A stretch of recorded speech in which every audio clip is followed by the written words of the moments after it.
Friendship बहुत ही enjoy कर रहा होता है। एक दिन क्लोई जिमी के घर आती है और उसके साथ एक लड़का भी होता है। क्लोई उसे इंट्रोड्यूस करती है और जिमी से कहती है ये मार्क है और एक बहुत ही बड़ा सिंगर है और मैं इसी से शादी करने वाली हूँ। बस ये सुनकर जिमी का तो दिल ही टूट जाता है, क्योंकि वो क्लोई से मिलने के बाद उससे बहुत प्यार करने लगा था, पर अब उसे किसी और के साथ देखकर वो बहुत ही दुखी हो जाता है। इतने में क्लोई कहती है हम डिनर पर जा रहे हैं, मैं तुमसे बाद में मिलूंगी, ओके। अब ये कहकर क्लोई और मार्क चले जाते हैं। 2-3 दिन बाद क्लोई जिमी से मिलने फिर आती है और कहती है मेरी शादी मार्क के साथ फिक्स हो गई है और 3 दिन बाद मेरी शादी है और वो भी नायग्रा फॉल्स में, तुम्हें भी जरूर आना पड़ेगा। ये सुनकर जिमी मायूस हो जाता है और उसे फ्रस्ट्रेशन होने लगती है और गुस्से में न जाने वो क्लोई को क्या क्या कह जाता है। क्लोई समझ नहीं पाती कि वो अचानक इस तरह क्यों बिहेव कर रहा है। उसके गुस्से की वजह को भी वो नहीं जानती और वो भी अपसेट होकर वहाँ से चली जाती है। उसके जाने के बाद जिमी उसे भूल नहीं पाता। तब वो हमारे फिल्मी हीरो की तरह फैसला करता है कि किसी भी तरह मैं उसकी शादी को रोक दूंगा, पर वो अपने डोम से बाहर तो निकल नहीं सकता। फिर वो क्लोई के पास और वो भी नायग्रा फॉल्स कैसे पहुंचेगा? और इतना ही नहीं, उसके तो कोई दोस्त भी नहीं होते जो उसकी मदद कर सके। पर जिमी बहुत ही इंटेलिजेंट होता है। वो एक ऐसा सूट डिजाइन करता है जिससे उसकी बॉडी को प्रोटेक्शन मिल सके और जिसे वो पहनकर घूम फिर सके।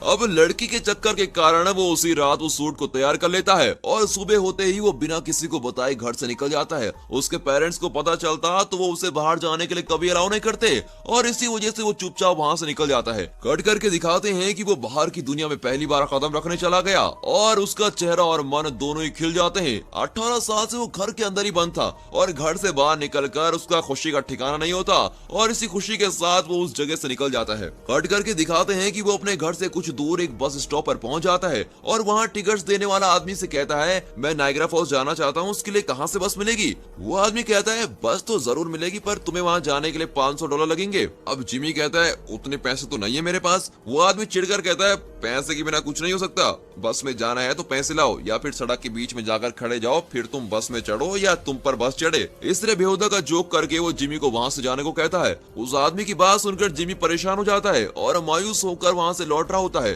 तभी एक बस उससे टकरा जाती है, पर उसका बबल कवर उसकी सुरक्षा कर लेता है और उसको बचा लेता है। उस बस से कुछ लड़के उतरते हैं और जिमी के पास आते हैं। वे शायद किसी टूर पे निकले हैं। पास आकर वे हैरान हो जाते हैं कि ये लड़का इसके अंदर कर क्या रहा है। जो भी हो, जिमी इस बड़े एक्सीडेंट से बच गया होता है और उसका बबल भी बिल्कुल ठीक था।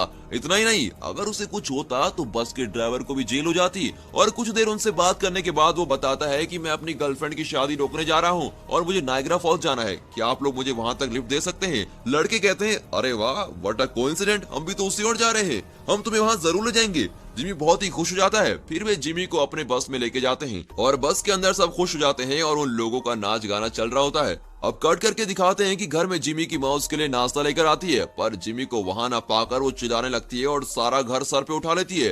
कट करके फिर जिमी को दिखाते हैं जो उन लड़कों के साथ मजे में बस में जा रहा होता है। उस ग्रुप की एक लड़की से वो कहता है हे तुम बहुत सुंदर हो, मेरे साथ चलोगी? ये सुनकर उस लड़की को अजीब लगता है और जिमी का कोई फ्रेंड नहीं होता और वो जानता ही नहीं कि दूसरों से कैसी बात करनी चाहिए। उसकी बात करने का तरीका उन लोगों को अजीब लगता है। वो लड़की अपने साथियों से कहती है कि ये लड़का मुझे ठीक नहीं लग रहा, ये मुझे अपने साथ चलने को कह रहा है। इस बात से चिढ़कर उस ग्रुप के लड़के जिमी को रास्ते में ही बस से उतार डालते हैं और उस रेगिस्तान जैसी जगह पर वो बेचारा अकेला पड़ा है। कट करके जिमी की मॉम को दिखाते हैं जो पुलिस को फोन करती है और बताती है कि मेरा बेटा लापता हो गया है, प्लीज उसे ढूंढ लीजिए। कट करके जिमी को दिखाते हैं उसकी समझ में नहीं आता कि उसकी किस गलती के कारण उन लोगों ने उसे बस से बाहर डाल दिया।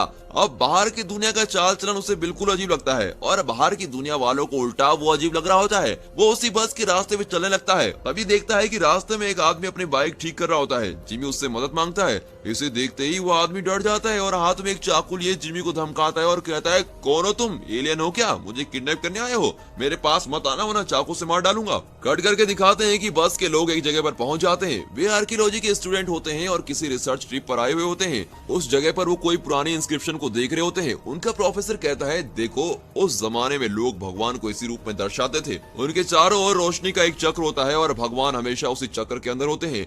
ये सुनकर वे चौंक जाते हैं क्योंकि वे उसी रूप में अभी भी एक लड़के को देखकर आए थे। वे सोचते हैं तो भगवान ने ही हमसे लिफ्ट मांगी थी और अनजाने में हमने उसे मार मार कर बस से नीचे ढकेल दिया। अब कट करके दिखाते हैं कि जिमी उस आदमी को अपनी कहानी बता रहा होता है। वो आदमी जिमी की बातों पर अब विश्वास करने लगता है और पूछता है कि उसे कहाँ जाना है। जिमी कहता है मुझे नायग्रा फॉल जाना है। जिमी का डेस्टिनेशन सुनकर वो आदमी उसे लिफ्ट देने को तैयार हो जाता है और फिर कहता है मैं तुम्हें कुछ दूर तक लिफ्ट दे दूंगा। कट करके दिखाते हैं कि अब ये लॉस वेगस को क्रॉस कर रहे होते हैं और ये एक बहुत ही बड़ी सिटी है जहाँ जिमी उसे देखकर बहुत ही हैरान हो जाता है।